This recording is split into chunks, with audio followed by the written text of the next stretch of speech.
up your brown book, baby. It's for you, it's for us. The fantasies, no one can judge us, no one can judge us. This is for us. Open up your brown book, baby. It's for you, it's for us. Open up your brown book, baby. Open up your brown book. Open up your brown book, baby. Look. Open up your brown book, baby. It's for you, it's for us. The fantasy, no one can judge us, no one can judge us. This is for us. Open up your brown book, baby.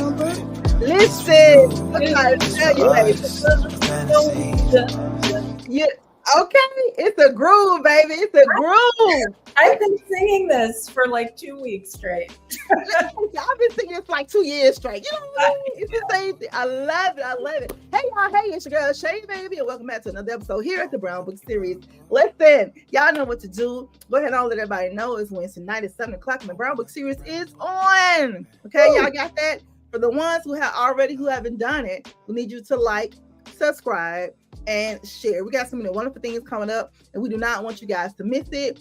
Hey, y'all already know what's what. Go to our website, brownbookseries.com. Join our newsletter. You don't want to miss it. We got so much good stuff coming. It's going to be crazy. It's going to be crazy. You're going to be like, oh, shit, I missed it. And I'll be like, girl, I had already told you what to do. You know what I'm saying? I already told you what to do.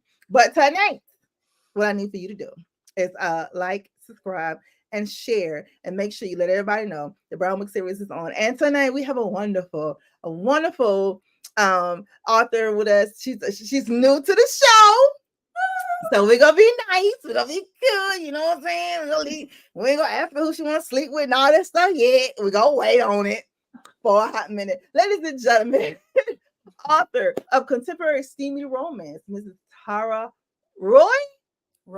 Yes. You got it. Yes. Hi, Miss Tara. How are you, darling? I'm great, Shay. How are you? Girl, listen, tell you something. I cannot be better. You know, can't complain, because if you complain, like, what they gonna do? You just end up just be a complaint. Yeah. You know, sometimes I feel like it. Sometimes I do it. But I always feel better when I find a way to laugh. So yeah, exactly. And I laugh a lot. Let's see who's checking in with us tonight over here in the Players Club. Y'all already know Brown Book Series Players BBS Club checking in. Hey, Miss Smith, what's up, baby? That's right. We are welcoming new author, Miss Tara Roy. Well, she's not a new author. She's new to the show, though. So we're welcoming her in. Renata, what's up, baby? What's going on? What's going on? Let's see here. Mama Tony. Hey, Mama Tony. Hey, y'all. Hey. What's up? We have the RSJ online romance. Oh, yeah, my people. I love you. Thank you. It's Bonita and Carol over there. How y'all doing? Hey, y'all. Hey. Listen, it's awesome. We're glad you guys are joining us. Missy, y'all don't y'all start in here just yet. Okay, don't start here just yet. Let's see here. Oh, Priscilla! Yay! Miss Oliveras, how you doing? Yes, we love it when our author friends check in. Love when our author friends check in. Next time, mentor too. She's your mentor? My MFA program. I was so blessed to work with Priscilla for a year and a half. Yeah. Mm-hmm. Girl, that's the luck of the draw, honey. Because you know, Miss Priscilla, just honey, she bees in the house, baby, minding her business. I love it. This is what I'm saying. Yeah, absolutely love it. So big ups to awards-winning author Miss Priscilla Oliveras in the house. We absolutely love it. Absolutely love it. Now, Tara, tell us a little bit about yourself outside of the literary world. We're going to get to that in a little bit, but what is it like in a day in the life of a contemporary steamy romance author, Miss Tara L. Roy? Well, it's very exciting in a little bit of a nerdy way. Okay, but you know what? I'm excited because everybody else just be like, girl, we introverts over here. We don't be doing that. And we be waking up writing, go to sleep right, wake up right, go get something to eat, come back right. That's it. I mean, be like, I do a lot of writing and I do a lot of things. You know, I'm kind of disciplined when it comes to that. So on a writing day, I've got my little routines. I do my yoga, my meditation. I record a chapter while I'm either rowing or walking. Thank you, Priscilla. I love that little comment. Thank you. And Priscilla, hey, Aaron, another friend. Hey. So great to see Aaron. So rowing, walking, and recording. So I am writing, but I'm also moving while I write because I like. You said rowing? Yeah, I have a rowing machine. Girl, I thought you were talking about like out there on the, in the water. Like, I'm like, what? This is cute. That would be my dream. I grew up rowing. Our family had a place on a lake, and I learned to row in a rowboat when I was like 8 years old. And that is a visceral memory. It's one of the best memories. Any chance I get to be in a rowboat, I am happy. And because of that, I have a rowing machine that it's a water rower. So it makes it like twirls. There's actual water in it in a tank, and that provides the resistance. And it also makes a sound. So it feels and sounds more like I'm actually in a rowboat. So it's like a very soothing form of exercise. Nice. And really good for health and fitness and all that. And then the more I'm moving, the more I'm able to think about, what I want my characters to be saying or what the scenario is or blah, blah, blah. So there is, I try and make the writing part more than just sitting and typing or writing. And I do, after I record, then I get on Zoom with some writer friends. Nice. And we don't talk other than to announce what we're going to do for the couple hours. And I transcribe my recording and make additional edits. And then I usually take a walk either by myself or with a friend or with an audiobook or a podcast, and then come back and do like the businessy stuff. Sometimes that's research. My research is pretty fun. I go to events. I interview scientists, architects, random interesting people. I've been visiting a construction site here in New Haven lately because they're building a very rare type of building that is featured in one of my books. So yeah. Nice. Yeah. I mean, it's not like, partying. At least listen, I've gotten more out of your life than I'm telling you, the other authors just be like, and ain't nothing wrong with it, but I just be like, come on, man, because like you guys write books that are just so exciting to us, and we're like, listen, y'all got to be doing something, right? Come on, give me a little something. Now, speaking of writing, how did you know that you wanted to be an author? Because not only did you start with contemporary romance, you do journalism stuff up in Yale and doing your thing. I was like, oh, she's smart, honey. We like old smart girl. Yeah. Depends on who you ask, but I do have the ones who disagree with us, we don't like them anyway. Brain, yeah. So, boy, I actually started out screenwriting. So I went to Yale and studied writing for film and television. And how did that go? It went. I did it for 10 years. I got my scripts read in every major movie studio in Hollywood, but nothing sold. So it was an adventure. I lived in Hollywood for a couple years. And it's the timing too. You never know. You just put, same scripts, repackage it, send it back out there, and it'll hit. It's all in timing. Yeah, you really, it can be that. There's so many factors. But that my very first romance novel, For the Birds, actually was a screenplay initially. And then when I decided I wanted to write romance novels, I thought, oh, this actually is a chick flick. Let me just switch that up, which was a lot of work. because then I had to think about scenes and smells and all the things that are in books. That whole sensory experience Oh is yeah. not in a screenplay. Screenplays are No. cut and dry. And Because Priscilla, you see the visuals in the book, you got to describe it to us so exactly. we can visualize it. Yeah. So that is a little different. But why romance though? You've already, you've already was making books, I guess, doing journalism. You're already a writer, a journalist. Why romance? So I started reading romance late. And I started What's late, Tara? 14. What's late? Because no, don't say no. In my fourth decade, or actually, well, in my 40s, whatever decade. Okay, when you knew what romance was. Girl, honey, I'll be interviewing these little girls. They be like, girl, I was 9. I'm like, what? No, I know. So many of these people, no, I lived in a rather, a rather conservative, I mean, politically liberal, but I'm in New England. I know you love people. Yeah. You love people. Right. So, so now the one person who well, I don't know how open it was. We discovered it when she was on her deathbed. My great aunt was a nun. And when we went to say goodbye, she had a box of Harlequin romances under her bed. We were all like, huh?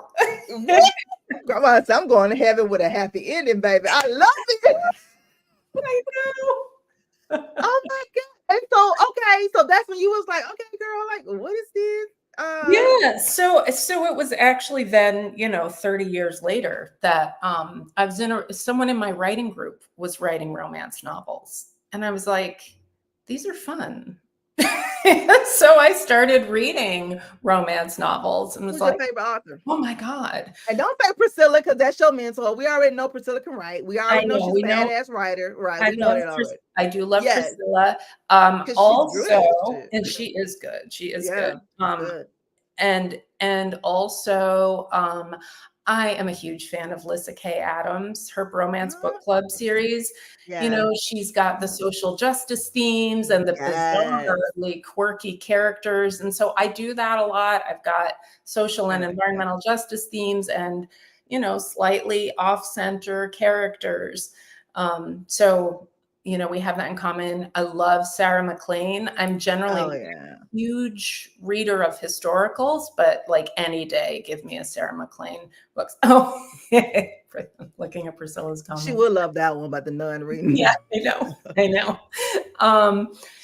And I've just recently gotten into Nikki Payne. So we just had Nikki on the show not too long ago. Like, yeah, she's amazing. And she is. Nikki, I thought her show must gave them people a heart attack, honey, because when she did that Pride and Prejudice, they didn't know what it was about to be about. Right? So, honey, it was the uproar. I was like, calm down, Jane Austen, girl. Get your panties out of bunch. Read what the girl's saying first, honey. She ain't. So, Nikki. Yeah. So again, like, I feel like we're kind of, she has her own very unique voice, but I also, as do I, but I feel like we're a little bit kindred spirits because we're writing these social environmental justice narratives. Because y'all smart, whatever. Y'all got kindred spirits because y'all asses are smart. She's one of them professoring New Haven, you know what I'm saying? Georgetown girls too, who's all started out with journalism, just smart down. You know what I mean? So y'all are basically the same. Yeah. And can write. So we can write, and we haven't met, but I feel like, we may share a brain. Y'all might, honey. I'll talk to her. Be like, did you lose a sister, girl? Because, Nikki, she might be like, I didn't know what that bitch was. So we had to figure out. I absolutely love it. So now you into romance. You got your favorite romance authors. You're like, okay, cool. I'm going to try my hand at this whole romance thing. Like, what was the tipping point that you said, you know what? I'm just going to write this book. I'm going to publish this book and I'm going to put it out there for the world to see. What was the tipping point to make you finally say, this is what I'm going to do? So it did get me into RWA, but I still don't think of it as a romance. It's like women's fiction with, heavy romance elements.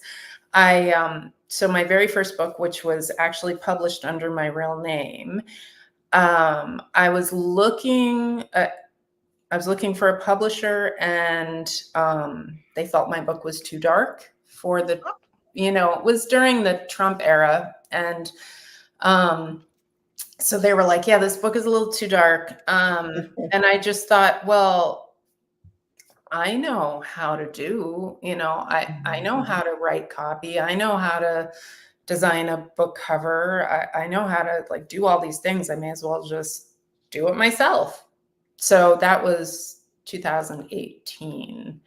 And then I had a nonfiction book that I published that year as well, because it was about farming and climate change. And I had written all these articles. They were all online. It's weird, I can't see you now, so I feel like I lost you, but it also... No, okay, you right there. The spotlight, they know what I look like. They know it. You know what I'm saying? The spotlight is all on you. We trying to get to know who Miss Tyra is, baby.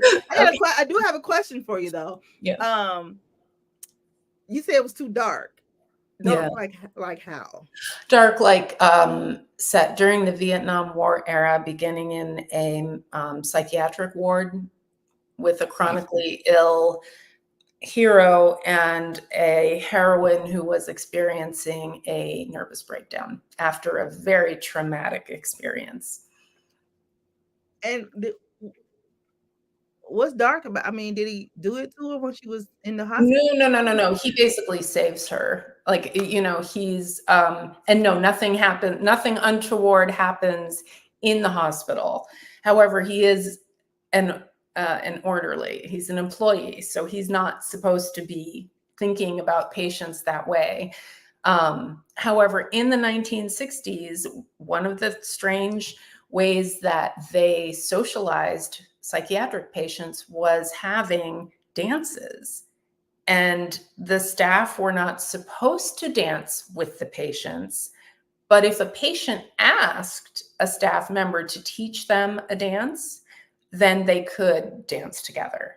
And so that's what happens. So I'm trying to figure out though, girl. So why was they... I'm trying to understand something here. What? Y'all help BBS Players Club. Y'all hit me out here. Hey, Michelle, Coupe DeVille's checking in. She says, hello. Hey, girl. Hey, what's going on with you? Hey. So, girl, how is it dark though? I'm trying to understand, because when I think of dark, I think of like BDSM. I think about, you know what I'm saying, stuff underground something. And maybe I'm thinking dark is... Priscilla, help us out. This dark, like, what made it a dark romance? You're thinking dark romance. And this, I wasn't pitching it as romance at the time. I was pitching it as just women's fiction. And they were like, the themes are too dark. Oh, okay, girl, give me together. I mean, the book doesn't even have sex. They don't even kiss until like the last chapter. So so there's Mama Tony, we got it now, because we was like, me and Mama Tony, like, girl, what you talking about? Yeah, I mean, it was just I think they meant depressing is what they meant. Like it was but it has a happy ending. It was too deep for them. Yeah, too deep. But whatever. The publishers were not going for it. So I did it myself. I became an indie author with that book. And then with a nonfiction book to help farmers get through climate change, because our administration was not allowing USDA scientists to speak to journalists or talk about climate change at all. So when my magazines folded, I knew I had to still find a way to get that information to farmers. So I published a book, and then a nonfiction book. And then I thought, I'm obsessed with environmental issues. And all I want to do is like write love stories.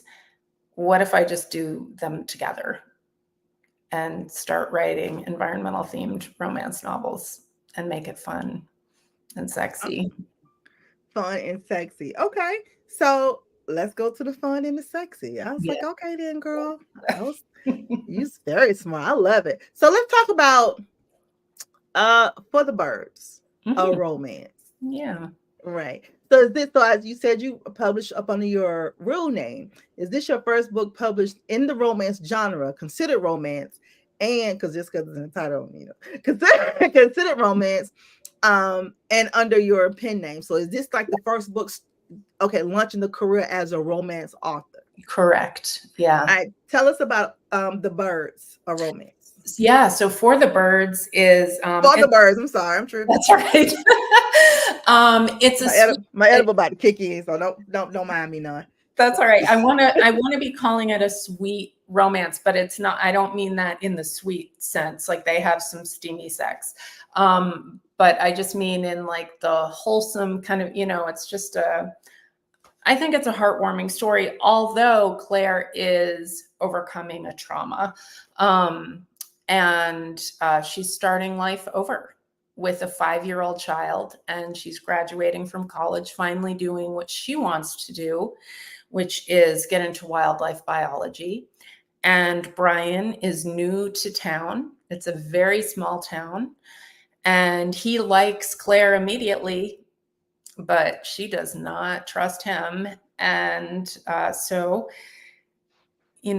we have to find out, like, will they be able to work together? They have a shared passion and a shared mission, but they're kind of coming from opposite sides of the same coin.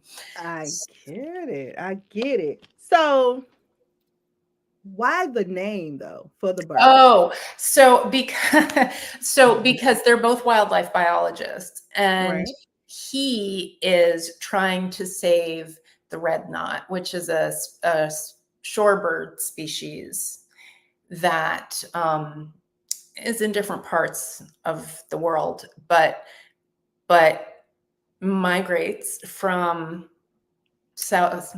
I'm forgetting exactly where, somewhere in South America, up to Canada or something, and stops to refuel on the coast of Delaware every year. Like the same time every year, red knots stop to refuel on the coast of Delaware, and what they eat are horseshoe crab eggs. And she is passionate about saving horseshoe crabs. And so you would think that they would be at odds because of that. And because horseshoe crabs were nearing endangered, or they may have been endangered at the point that I wrote the book, I forget now, but like close to being endangered, if not endangered, we do want to protect their eggs from fishermen. And there's a lot of like overfishing of horseshoe crabs for scientific research. So that's where the name comes from, because basically they're trying to protect these birds. And and both of these species are nearing endangered. So, and then also there's the play on words, for the birds, like, love is for the birds, so it's how she feels at the beginning of the story. She's like, no thanks, been there. Yeah, I'm straight on that. I'm good on that. I love it. All right, so For the Birds, a romance is your first novel that introduced you to the romance world. How was the perception for this? Like, how, was people like, oh, this is cute? Or were they like, girl, we gotta need a dictionary to read this stuff? Like, how? No, I think the feedback that I got was that it was cute, was that, it was a librarian wrote to me from Wisconsin. This sticks in my mind because it was such an unexpected note. This librarian wrote and said something like they had learned about these species and now they wanted to go to Delaware to see them, or something like that. So it was like, and honestly, I don't really remember what other people said, but I feel like it was generally positive. Nice. Yeah. Now, are you traditionally published or are you still indie? I am still indie, but I'm trying to go hybrid. So the book that I wrote for my thesis when I was getting my MFA, which Priscilla mentored me through, and the book that I've just finished that I'm now editing, I am seeking an agent and a publisher. So hopefully, fingers crossed that will happen, because it will happen. Yeah. Thank you. It will. Yeah, it will. I absolutely love it. All right. So listen, Let's talk about these old books of yours, honey. So we talked about For the Birds, a romance, but we got to get into this trilogy. Oh, let me see. Let's go over here and see what they're talking about over here. Missy, what you say, baby? Definitely learning something from this conversation. Yeah, never even heard of the species of birds before. Now, listen. Nice. It's very nice. It's the storyline for the birds, right? Because I was like, for the birds. Now I thought it was that how you explained it, but I had to ask because I live in Massachusetts too, so we think differently. Yeah, yes, we do. I don't even have to explain. You already know. Get it. I came from the South and was like, what the hell? Yeah. And then it was so weird that I love it now. I'm like, I like this. This is cute. Massachusetts has a lot to offer. And I mean, the fact that people elsewhere call us massholes and that there may be some validity to that. Some of y'all is now. Yeah.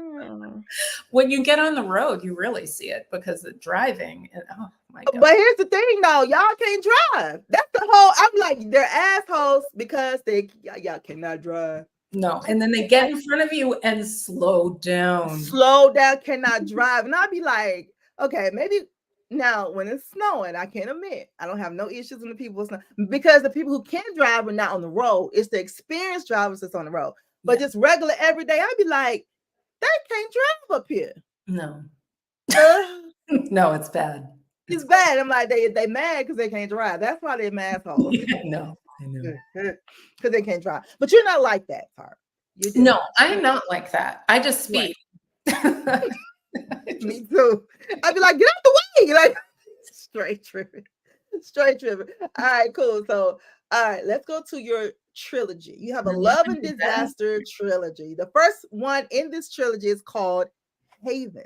Yes. Tell us a little bit about Haven, then we'll go into Harbor. And so tell us about Haven. So Haven, one in your love and disasters trilogy.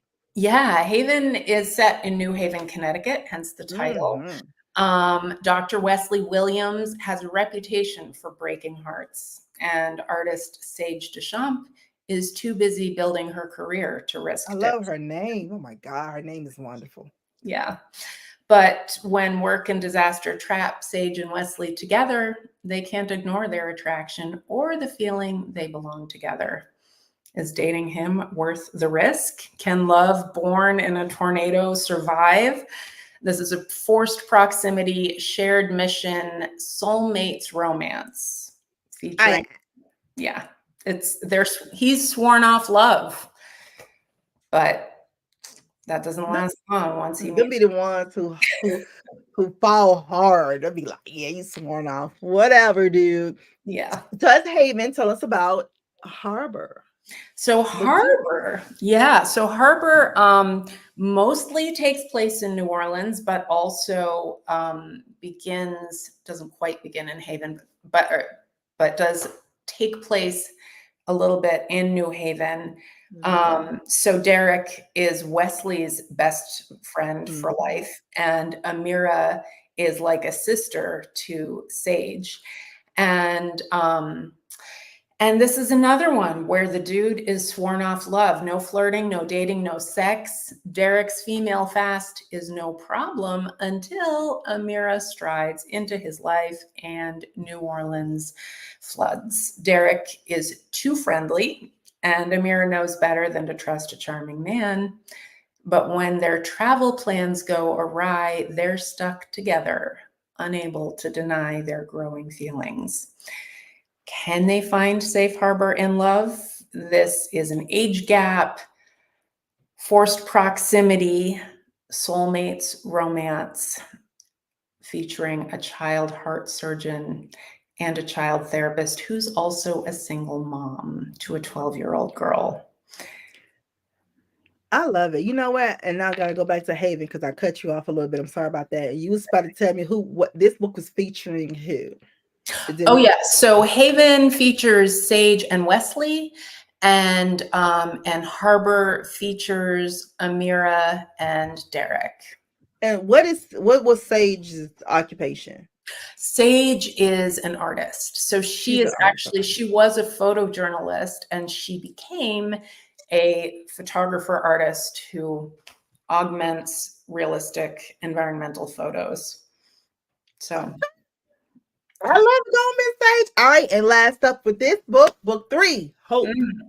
Yeah. So Hope, this is the culmination of the trilogy, an angsty second chance redemption romance set against the backdrop of the California wildfires. His betrayal set their relationship and their lives ablaze. Now, while research chemist Josh Albright races time to prevent more wildfire destruction, he's also trying to become the man Celeste deserves. You think she cares? No. No way. She's plagued by imposter syndrome. Yeah. And it's threatening her career as a relationship coach and self-help author. All Celeste wants now is to escape wildfire country and the man she wishes she could stop loving. Can love help them rise from the ashes, Shay? Yes. Of course. It's the happily ever after. It has to be. That's but right. Okay, so when I first was like love and disaster, like I was like, okay. But then I looked at the book covers and I'm like, these book covers is everything. Like how this gonna work? So because you all into the industrial and the industry, the agriculture and all the good stuff. So is that why you decided to write this type of book? Like, will all your books be of this type of theme? No. So this trilogy, from like a, not backdoor, what's the word? Behind the scenes. When I started writing this trilogy, there was still a lot of debate in this country about whether or not climate change is real. And so I was like, okay, friends, let's just establish this scientific fact. And so Haven does draw heavily on the research that I did to write my farming column. And actually there are some quotes in there. One of this character, Tom, who is the farmer in the book, he actually says real things that a farmer in New York actually said to me when I was interviewing him. So that book draws heavily from my years as a journalist. The other ones do not at all. But each one features its own disaster, right? Its own weather disaster. So Haven, fun is not the right word for this, but after I wrote the first draft of Haven and brought it to my writing group, one of the people in the group was like, tornado in Connecticut, that would never happen. We would never have a storm like this. And I was like, we had a tornado in the next town over. And then like 2 weeks after she made that comment, we had a huge storm. It didn't include a tornado, but like my neighborhood was all ripped up. Trees were down everywhere. Nor'easters come through here like it's a random, like they just come in on Sundays. Like this is what we do every week, it seems like. Yeah, exactly. So after that, she was like, oh, you're right. Like, yeah. Did she live up here? She lived up here, but I guess she was just like, it hadn't happened in her town yet. So she was not fully aware. Yeah, I lived in Connecticut for like 6 years and I was like, hey man, this weather, I can't. Yeah, it's intense. And then so we had I want to say, was it Hurricane? It might have been Hurricane Ida. I don't know. One of the big hurricanes might have been the one before Hurricane Ida. Yes, it was before Ida. So the year before Ida, there was a huge storm in New Orleans. And I thought, well, I really want to deal with flooding. And, I know, because I had gone to a conference at Columbia about people of managed retreat. And it was basically like, how do we get people to move away from the shorelines when the sea level is rising and the land is sinking? And where are we seeing this most intensely in the United States? And at that time, this was 2019, The coast of Louisiana was where the most dramatic subsidence, sinking of land, and sea level rise were happening at the same time. And so through that, I learned about this community called Ile de Jean Charles, where the government was actually, they were actually creating a new community further north to protect this community in Ile de Jean Charles. I got really into researching that. I happened to mention to a friend in my community who I really barely knew at that time, oh, I'm, writing this book and it's set in Louisiana and I just love to get to New Orleans, but it's still the pandemic. They're just opening up the airport. I don't even know where I would stay. And he was like, oh, well, you'll just stay at our house. And I was like, huh? Yeah. Oh, my wife and I have a house down in New Orleans. Just go stay there, and he connected me with people, I had everything I needed. I got the insider scoop on what it's like to be a disaster resilience therapist, meaning like a therapist who works with people who have gone through disasters. What?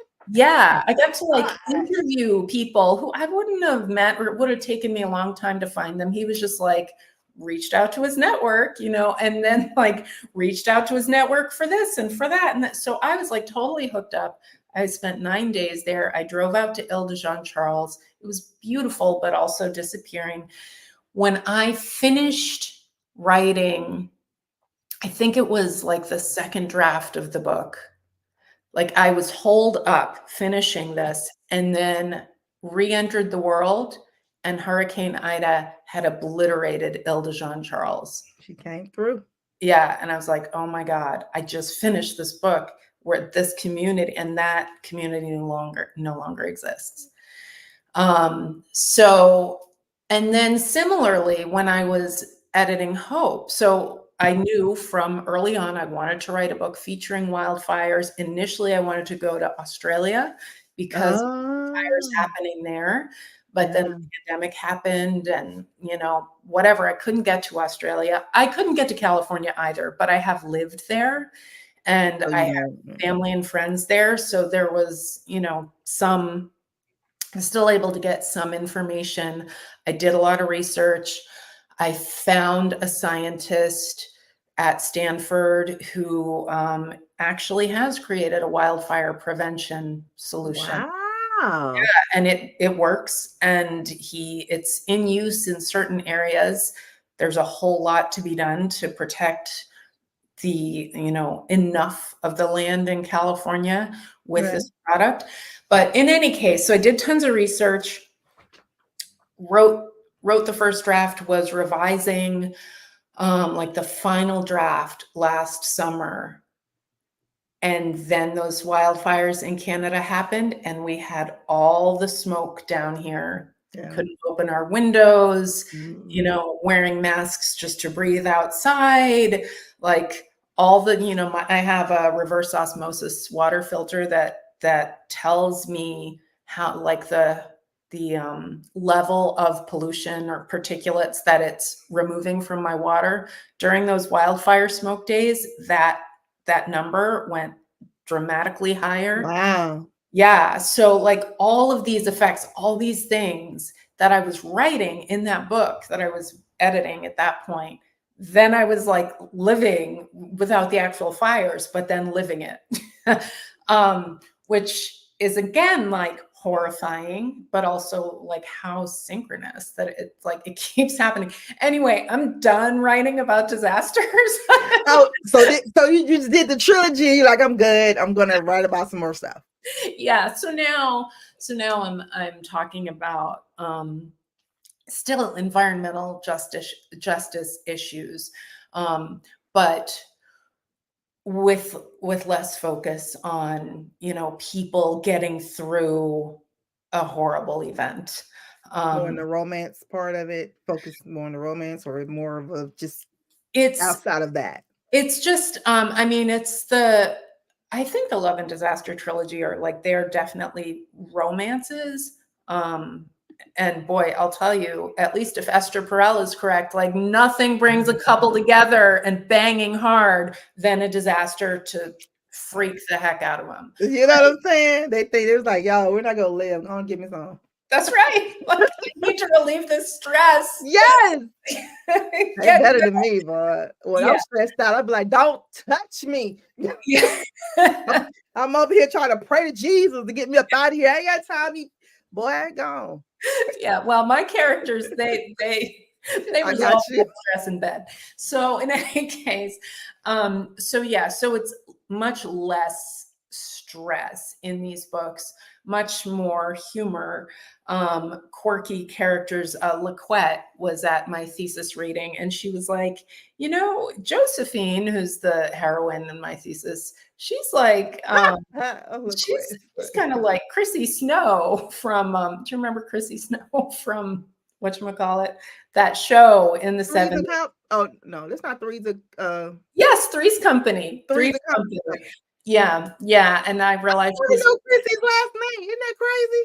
I know, isn't that funny? Chrissy Snow. I don't know how. No, I never knew her last name. Yeah. But in any case, I realized she was right. That this is a thing that I do, is I tend to write people who are kind of like really, really smart, but also kind of dingbatty, which is, I may have some experience with that. Oh, Lord. I absolutely love it. Absolutely love it. Okay, so you released all 3 of these books in the same year. I did, but initially the first 2 books, they had first draft or first versions and different covers. And then when I was getting ready to release Hope, I just thought, why not? Yeah, I want to do something different. Yeah. So I re-edited those books, did the new covers, and yeah. You edited yourself? In this case, yes, but not.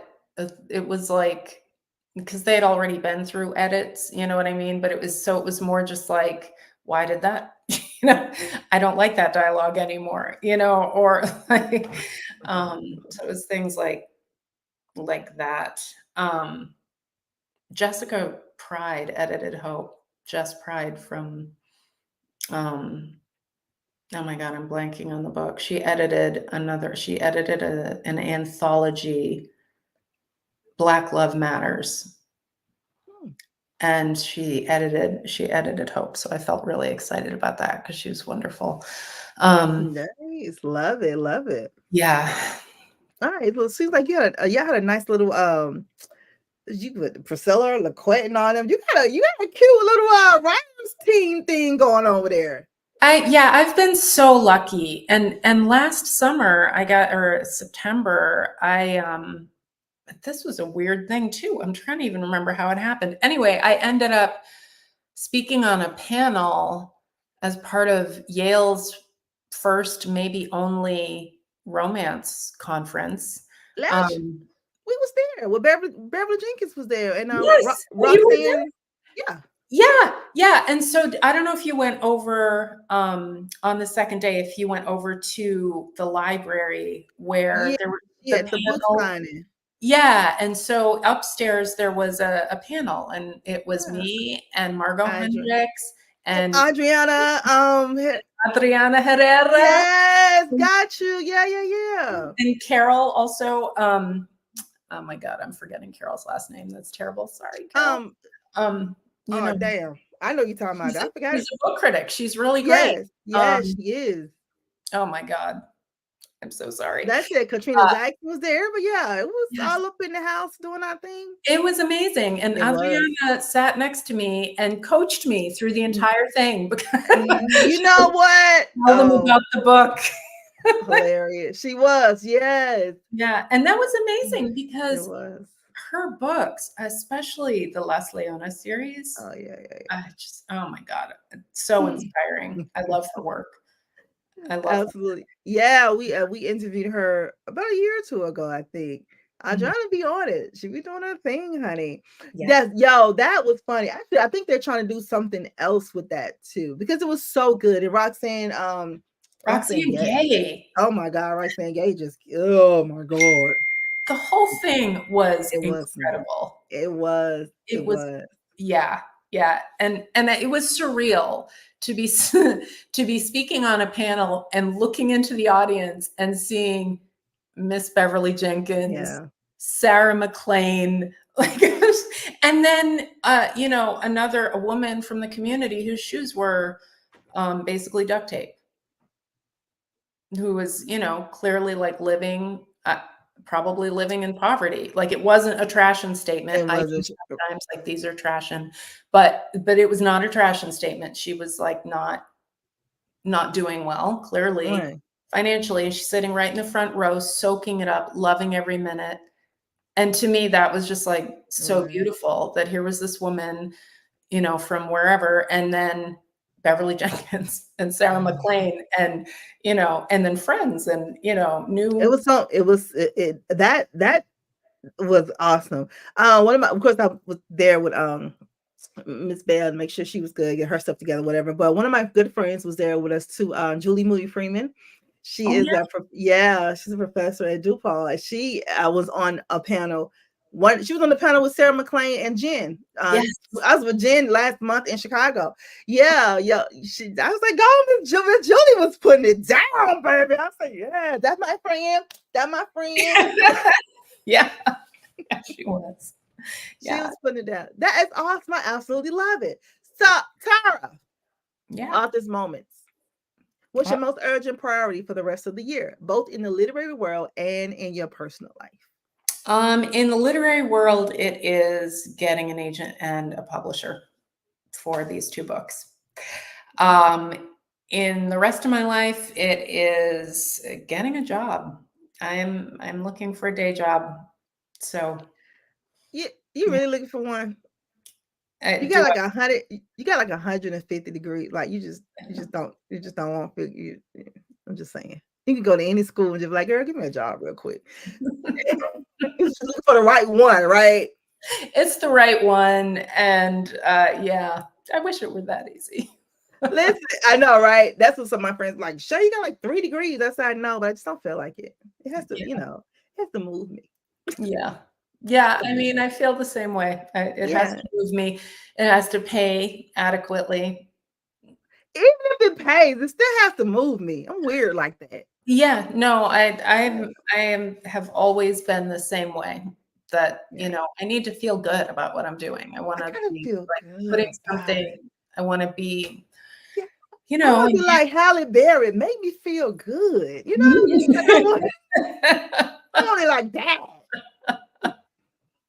I don't know if that might be a kind of job if I'm. Listen, I'm trying to tell you. I tell listen, I don't care. I can get it standing up or laying down. Either way, I gotta be feeling good about what I'm doing, and it needs to pay. So I'm with you.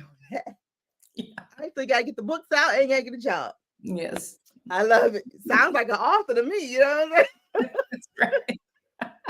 A real author. All research. Hey, they give grants for that. Go ahead and try that one out. That'll be your job, getting grants for research. I love it. Author's moments and being a novelist. What did you learn a little too late? Oh man, I learned a little too late that just because I have the skills does not mean I should actually be doing all of it. This is why I have this big push to like get an agent and a publisher. I've got decision-making fatigue or something. Like I need someone else to do. I need someone else to design the covers. I need someone else to find an editor and be the editor and all the things. You get it. You'll get it. I love it. All right, let's see. Author's moments. If you could sit down and have tea with one fictional character of yours, who would it be and why? Okay. Well, it would be one of two. It would either be Lila, who is the daughter of the heroine in Harbor. In Harbor, yeah. She's 12. 12-year-old. She's an environmentalist already. And I just love kids. And so I just think that would be fun. Or it would be Kath. Catherine Word is a gallerist, meaning an owner of an art gallery in New Haven, fictional art gallery in New Haven. Yeah. And she has appeared in every book since Haven. She's one of Sage's best friends. And therefore she has been in Haven, Harbor, and Hope. She is one of Josephine's best friends. And therefore, even though this is not, my thesis is not part of that trilogy, it's like very different, but Kath showed up and I couldn't get her to leave. So she's there. And then she has some appearances in the book that I'm editing now. So I feel like she's got things to say. So I need to have tea with her. You need to have tea with her, honey, and see what all she's talking about, girl, and get the tea from her. I'm just saying. Yes. What I'm saying. That's right. All right. Author's moments. If you could sit down with your 15-year-old self, what would you tell her? Oh, honey, I know you think he's the guy of your dreams, but trust me when I say, as nice as he is not your man. He is not right for you. And in years to come, you will be so glad this didn't work out. Girl, I said that to my 15-year-old self, to my 21-year-old self, to my 29-year-old self. I know. There are a lot of selves I could say that to, but and about 4 times to my 30-year-old self. I'm like, girl, wow. Yeah, I know. Oh, you'd be like, what the hell? But when you're 15, it's such a delicate age because it's like, oh yeah. Oh man, everything is started, everything is doing. For me, I graduated from high school at 15. What? Yeah, crazy. Oh, so I know. Came out of high school at 15, came out of college at 19. Oh my goodness. I know. How did you even? Wow. You're the only smart one. You know what I'm saying? I'm just hood as hell. I just want to look.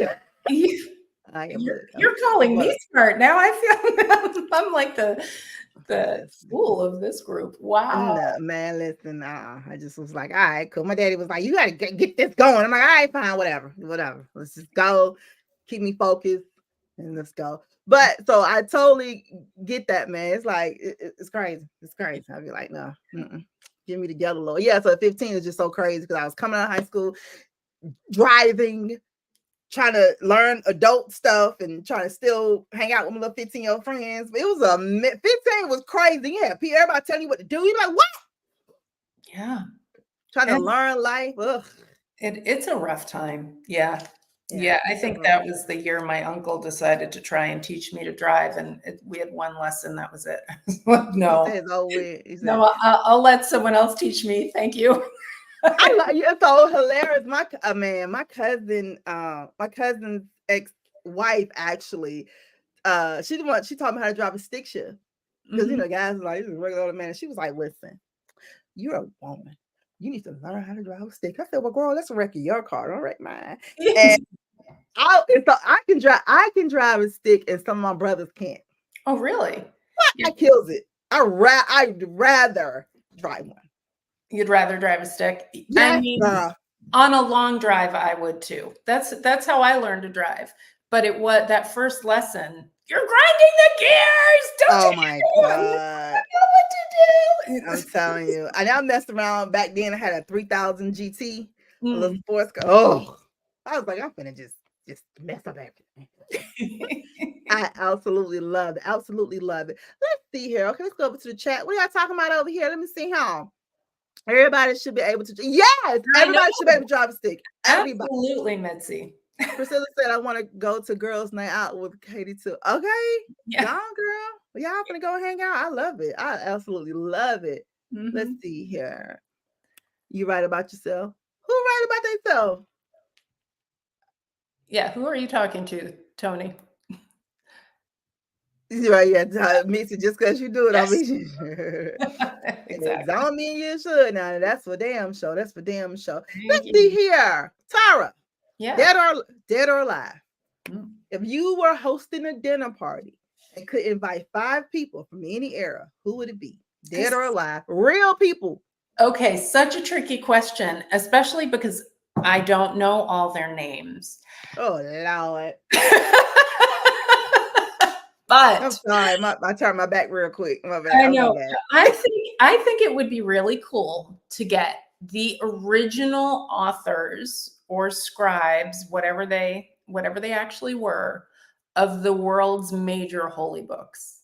Like whoever actually wrote the Bible, whoever actually wrote the Hindu holy books. I mean, those span thousands of years, so probably have to pick one, or two, like whoever actually wrote the Torah, whoever, and get those people in a room and be like, okay, tell me, where did it come from? What were you thinking? What did you really want people to do when you wrote this?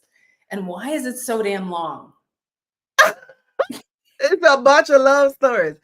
Somebody said the Bible was a bunch of love stories. And after I was reading them, I was like, well, even in Spartacus kind of way, some of it is, but I can see how it can be that way, and it's so crazy. So I was just like, Song of Solomon. Is it Song of Solomon? Yeah. That's is like a floating deer or whatever. It's not a floating deer. That makes no sense at all. But you know what I mean. There's this. It's very florid and lovely. The rest of it, that doesn't feel so much like a love story to me. It's a bunch of parables. I'd be like, I can, like, oh, that's cute. It makes you feel warm. The book of Psalms, of course, it makes you feel warm and fuzzy inside. Like, this is cute. So you get over there and Deuteronomy, you be like, what the hell? I know. Yeah, so many of them. Now that's the love and disaster trilogy. Yeah, he's loving it. Or the book of Job. Holy cow! And Job was a love story. At the end, he got his happy ever after.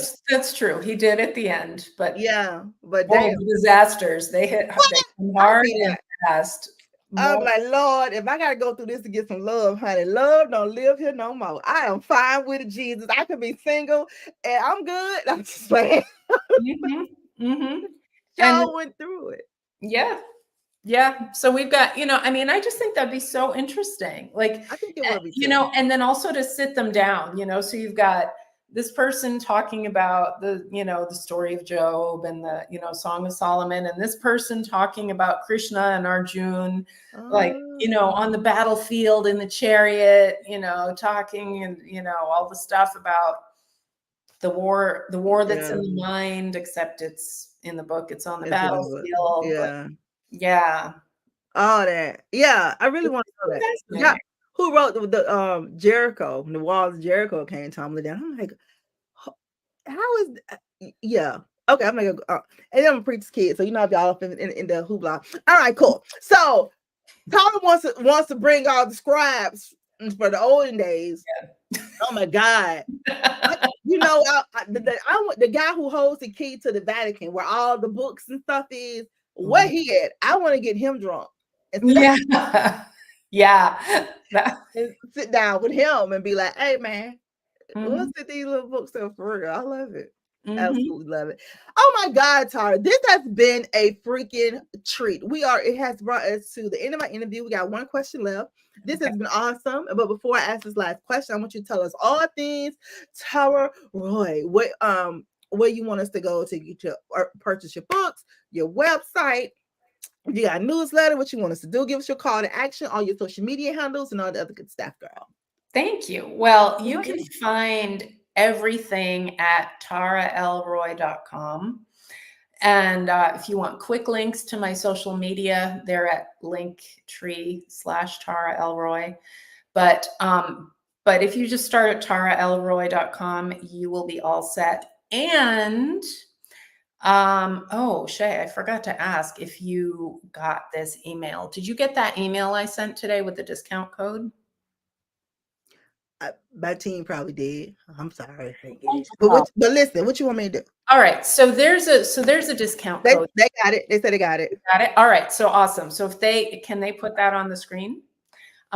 Because to thank you for watching today, if you go to taraelroy.com/books and then click the link to buy books directly from me and use the discount code that will hopefully appear on the screen very shortly. And if not, in the notes. In the description, yeah, they're gonna put it in the in the description box below.